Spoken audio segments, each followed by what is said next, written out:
ആവേശോജ്വല സ്വീകരണം എന്നല്ല പറയേണ്ടത്, വൈകാരിക സ്വീകരണം എന്ന് തന്നെ പറയാം. കാരണം അവിടെ പൊട്ടിക്കരയുന്ന വിനേഷ് ഫോഗട്ടിനെ കണ്ടു.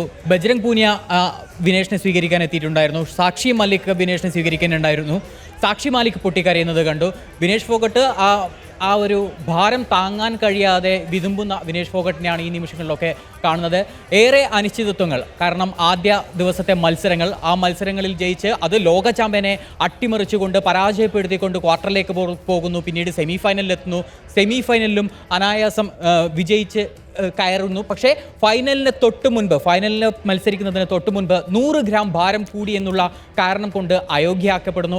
അതിനുശേഷം അപ്പീൽ നൽകുന്നു. അന്താരാഷ്ട്ര കായിക തർക്ക പരിഹാര കോടതി ഇന്ന് വിധി പറയും, നാളെ വിധി പറയും എന്ന് പറഞ്ഞ് അതിങ്ങനെ നീട്ടി കൊണ്ടുപോകുന്നു. അങ്ങനെ ആ അനിശ്ചിതത്വങ്ങൾ തുടർന്നുകൊണ്ടേയിരുന്നു.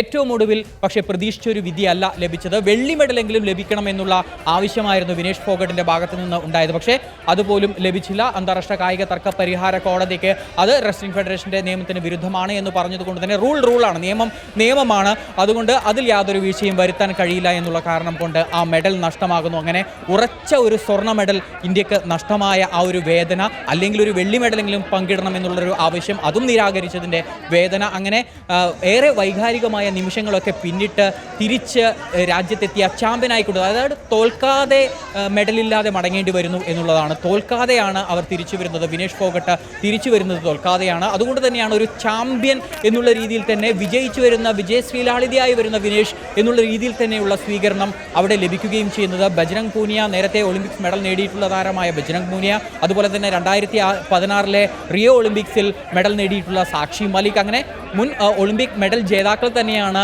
മെഡൽ നേടാത്ത ഒളിമ്പിക് ചാമ്പ്യനായിട്ട് വന്നിട്ടുള്ള വിനേഷ് ഫോഗട്ടിനെ സ്വീകരിക്കുകയും ചെയ്യുന്നത്. വൈകാരികമായ ഒരു വരവേൽപ്പ് തന്നെ അവിടെ ലഭിക്കുകയും ചെയ്യുന്നു. നേരത്തെ തന്നെ ഈ മെഡൽ നഷ്ടപ്പെട്ട ഉടനെ തന്നെ ഞാനിനി ഗുസ്തിക്കില്ല, ഞാൻ വിരമിക്കുകയാണ് എന്നുള്ള രീതിയിലുള്ള പ്രതികരണമാണ് വിനേഷ് ഫോഗട്ടിൻ്റെ ഭാഗത്തു നിന്ന് വന്നിരുന്നത്. പക്ഷേ കഴിഞ്ഞ ദിവസം അവർ ഒരു സോഷ്യൽ മീഡിയയിൽ ഒരു കുറിപ്പ് ഇട്ടിട്ടുണ്ടായിരുന്നു. കാരണം ഇപ്പോൾ 29 വയസ്സായി. ഇനിയിപ്പോൾ ഒരു 9 ദിവസം കൂടെ കഴിഞ്ഞാൽ 30 വയസ്സിലേക്ക് എത്തുകയാണ് വിനേഷ് ഫോഗട്ടിൻ്റെ പ്രായം. ഓഗസ്റ്റ് 25, 1994 ഓഗസ്റ്റ് 25 വിനേഷ് ഫോഗട്ട് ജനിച്ചത്. അതുകൊണ്ട് തന്നെ 30 വയസ്സിലേക്ക് കടക്കാൻ പോവുകയാണ് വിനേഷ് ഫോഗട്ട്. അതുകൊണ്ട് ഇനിയിപ്പോൾ ഒരു ബാല്യമുണ്ടോ, ഇനിയും ഒരു ഒളിമ്പിക് മെഡൽ നേടാനുള്ള ബാല്യമൊക്കെ ബാക്കിയുണ്ടോ എന്നുള്ള സംശയങ്ങളൊക്കെ അവിടെ ഉണ്ടെങ്കിൽ ഗുസ്തി താരങ്ങൾക്കൊരു 33-34 വയസ്സ് വരെയൊക്കെ എന്തായാലും ഗോദയിൽ പിടിച്ചു നിൽക്കാൻ കഴിയും. അതിനുള്ള കരുത്ത് ഉള്ള ഒരു താരമാണ്. കാരണം അവർ കടന്നു വന്ന വഴികൾ അത്തരത്തിലുള്ളത് തന്നെയാണ്. നന്നേ ചെറുപ്പത്തിലുണ്ടായ ഏറെ ബുദ്ധിമുട്ടുകൾ, പിതാവിൻ്റെ മരണം, അതിനുശേഷമുണ്ടായ ഈ സമര